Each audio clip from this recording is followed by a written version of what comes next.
बची अख खोली आहे उन्हनि बि हे करप्ट निज़ाम ॾिठो आहे। पंहिंजो पॉलिटिकल वर्कर वोटर भी ऐं जमायत भी पीर साहब जी।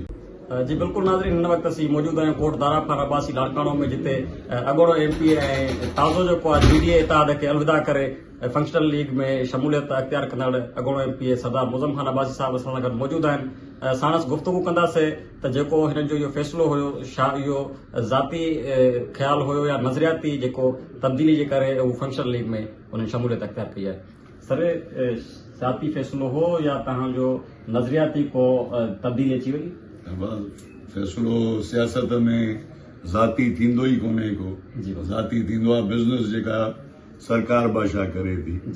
बाक़ी हे असांजो टोटली जेको आहे सो हिकिड़ो हिन महिल जेका असांजी सोच आहे त सिंध में तब्दीली, जेके बि पॉलिटिकल पार्टियूं आहिनि वफ़ाक़ जूं, नून लीग हुजे PTI हुजे, उहे सिंध में डिलीवर करण लाइ तयारु न आहिनि। नून लीग खे 5 साल अॻे इक़्तिदार, 2 साल हाणे 7 साल थी विया आहिनि, त सिंध जे माण्हुनि जो उन्हनि जी का बि सोच न आहे। असांजो पंहिंजो हिन महिल PTI 3.5 साल इक़्तिदार में रही, उन्हनि बि सिंध जे माण्हुनि जी नज़र न कई। मुंहिंजी सोच में इहा ई आहे त सिंध जी अवाम जी मालिकी वरी बि सिंध जी जमायत, सिंध जा अॻुवान इहे ई कंदा। ऐं इंशाअल्लाह मूंखे पूरी उमेद आहे त फंक्शनल लीग जेका पंहिंजो आहे त उन्हनि वटि जेका हिकिड़ो एज आहे उहो इहो ई आहे त वॾी तादाद में पंहिंजो पॉलिटिकल वर्कर वोटर भी ऐं जमायत भी पीर साहब जी। त मां सम्झां थो जे असां पॉलिटिकली उन शइ खे एक्टिवेट कयूं ऐं माण्हुनि ताईं इहा ॻाल्हि पुॼायूं त जेका 18-20 साल सिंध में हर माण्हू जंहिं बची अख खोली आहे उन्हनि बि हे करप्ट निज़ाम ॾिठो आहे। हाणे सियासी पार्टी न आहिनि, माफ़ी आहिनि, ज़ाती त हिन में का बि शइ न थींदी आहे।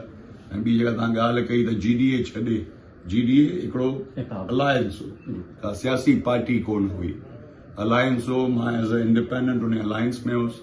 हाणे मां सियासी हिकिड़ो पार्टी जी प्लेटफॉर्म ते अॻिते ईंदड़ वक़्त जी नज़ाकत सम्झी, छोकी अॻिते का सियासी पार्टी हिन सॼे निज़ाम जो, हिन जेका 20 साल जेको करप्शन सां हिननि जेको आहे माफ़िया ठाहियो आहे, उन माफ़िया खे ज़रूर प्लेटफॉर्म खपे, जेको जे प्लेटफॉर्म ते सॼे सिंध जी ऑपोज़िशन गॾु थी ऐं हिननि सां मुंहुं ॾिए। इंशाअल्लाह मूंखे यकीन आहे त सिंध जे अवाम में वॾी सोच आहे तब्दीली जी, ऐं इंशाअल्लाह पीर साहब जन अॻुवाणी कंदा ऐं पीर साहब जन जी अॻुवाणी में इंशाअल्लाह मूंखे उमेद आहे त सिंध जो माण्हू बि निकिरंदो ऐं सिंध में बहितर जेका आहे सो तर्ज़ हुकूमत ऐं निज़ाम ईंदो। सर, इहो पिणु ॿुधाइजो त ट्रोलिंग हली रही आहे सोशल मीडिया ते, त जेको तव्हां इहो फ़ैसिलो कयो आहे, इहो इक़्तिदार जो वेझे अचण जे लाइ कयो आहे, छा हिन ॻाल्हि में का सदाकत आहे या सिर्फ़ हिन महिल त इक़्तिदार पीपल्स पार्टी वटि आहे। हो त चवंदा त वफ़ाक़ जे बारे में, मां वफ़ाक़ बि त पीपल्स पार्टी ऐं नून लीग गॾु आहिनि न।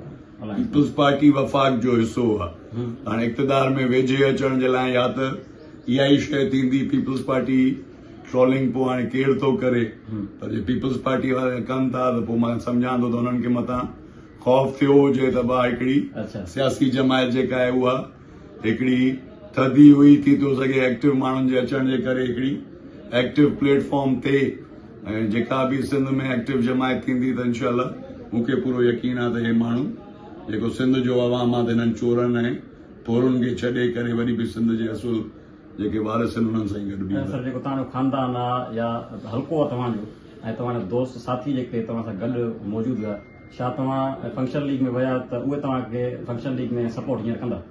हाणे ज़रूरु जेको मां सां गॾु आहे कंदो, जेको मां सां गॾु न आहे न कंदो, या त सवाल ई तुंहिंजो अजाई आहे। जेके मां सां गॾु हलिया आहिनि उहे बि सपोर्ट न कंदा त पोइ बाक़ी मां हल्को सर हल्को बि अबा जेको मां सां गॾु हूंदो उहो रहंदो, जेको न हूंदो उहो न हूंदो। बाक़ी असांजी पूरी कोशिशि बि मां ज़ाती फ़ैसिलो न वरितो आहे, सिंध जे माण्हुनि जे लाइ, सिंध जे अवाम जे लाइ इहो फ़ैसिलो आहे।